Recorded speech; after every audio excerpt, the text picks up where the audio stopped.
বিচার করেন নিজে, বিচার করেন নিজের ছেলে মেয়ের, বিচার করেন নিজের ছেলে মেয়ের।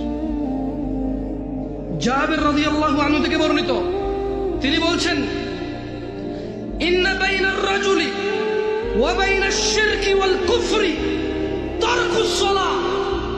নিশ্চয় শিরক কুফরের মধ্যে পার্থক্য হচ্ছে নামাজ ত্যাগ করা।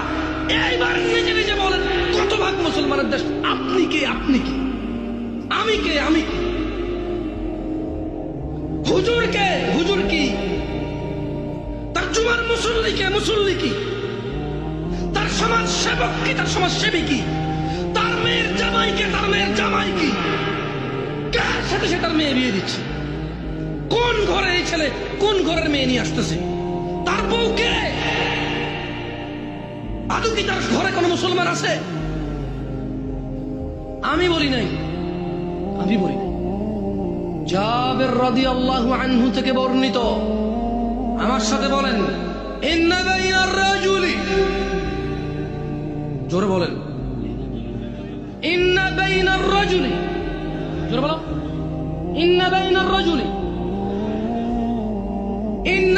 রাজুলি, নিশ্চয়ই একজন ব্যক্তি। তুমি একজন ব্যক্তি তো না? একজন তো তুমি, ঠিক আছে। এই হাদিস এটা বলতেছে, নিশ্চয়ই একজন ব্যক্তি।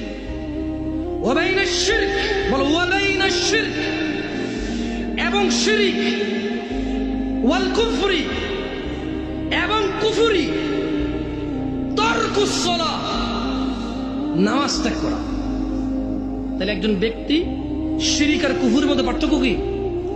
জোরে বলো, পার্থক্য কি?